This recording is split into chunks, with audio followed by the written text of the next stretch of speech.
Hi everyone, welcome to my kitchen. In today's video, I'm going to show you how to make a delicious chocolate marble cake using my electric pressure cooker. It's one of those wonder machines where you just have to beat up the cake batter and then just put it into the pressure cooker with a little bit of water in the container that you make rice and dal, and just put it in and the cake will be ready in 30 minutes. You don't have to worry about turning off the oven, whether it's done or not done.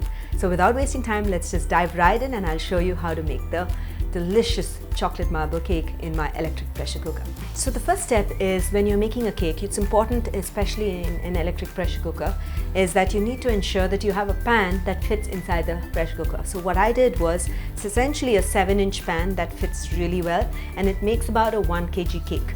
Great. So I am using a rice container, the containers that you use in a regular pressure cooker, the same rice container where you cook rice and dal. I'm going to be using that, and also the trivet that comes along with it. And it's important to have this trivet because it becomes easier to lift the cake out of the inner pan once it's done. So the first step is going to grease this rice pan, the cake pan, with a little bit of butter, and then I'm going to dust it with flour. Add some flour in there and just tap it so the flour gets stuck to all the sides.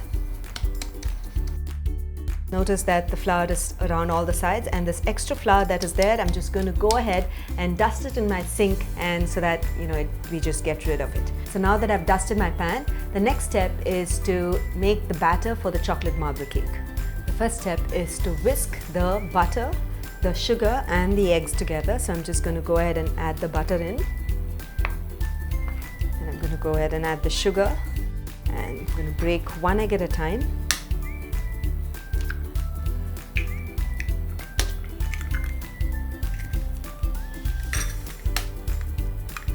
And I'm going to quickly beat up the egg butter mixture until it's nice and smooth and fluffy.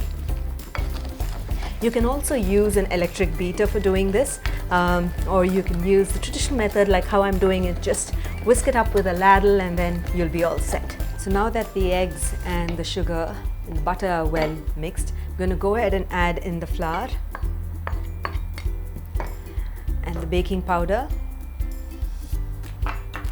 the vanilla essence, and just a little bit of milk. We'll combine all of them until it is well mixed and blended, and all the flour is blended well into the cake batter. Okay. Once that is done, I'm going to be dividing this batter into 2 parts, and then add in the cocoa powder to give it that marble effect. So beat well, and notice all of it is coming together and is becoming a nice smooth batter. This is just perfect.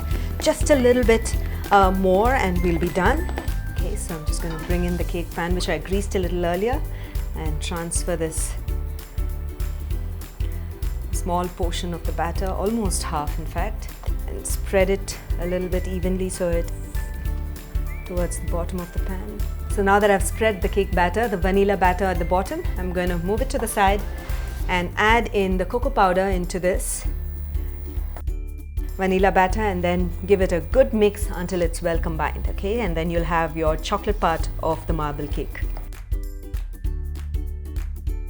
That's it. It looks nice and creamy and perfect.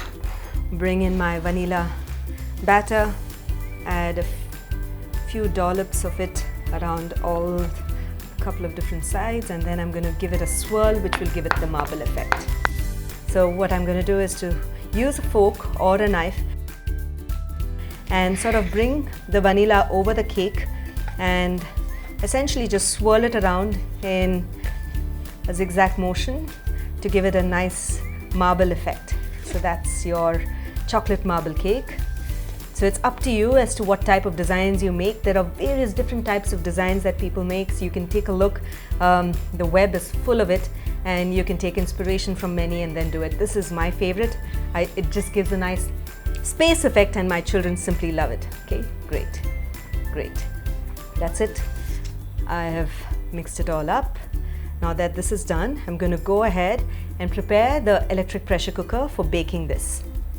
I'm going to go ahead and cover the pan with aluminum foil. The reason I'm doing this is so the moisture from the pressure cooker doesn't go into the cake, and if it does, then it'll become like a steamed pudding. Okay, so I just want to ensure that it's completely sealed with this foil, and just leave a little bit of, opening.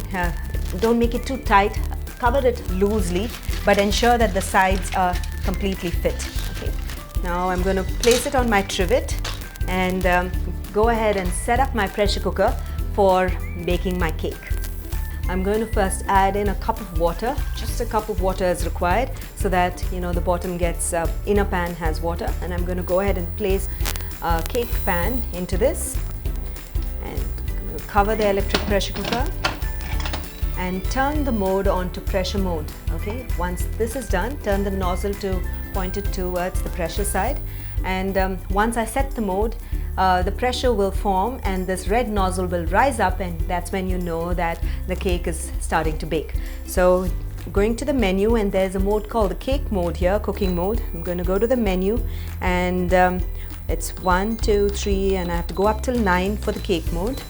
And that's it. I'm going to wait for some time. After a few seconds, you will notice that the mode gets on once the pressure is formed, and it'll indicate 30 minutes, which means your cake will get done in 30 minutes. You don't have to monitor it.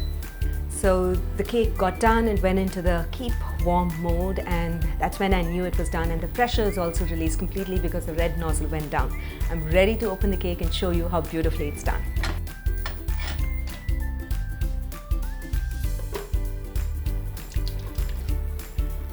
So I'm just going to go ahead and open the foil and show you using my cake testing method. Just going to insert a knife, and notice that it's come out clean and it's baked completely.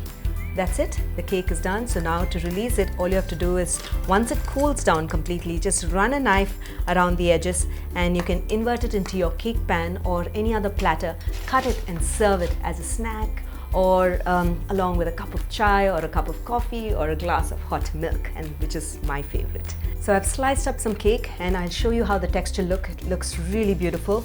It's got a nice marble effect of the chocolate and the vanilla, and this is exactly how I love it, and so do my children. And I hope you do give this recipe a try, and when you do, don't forget to share your feedback in the comments below, because I'll always be looking to hear back from you. So until then, until next time, happy cooking and healthy eating.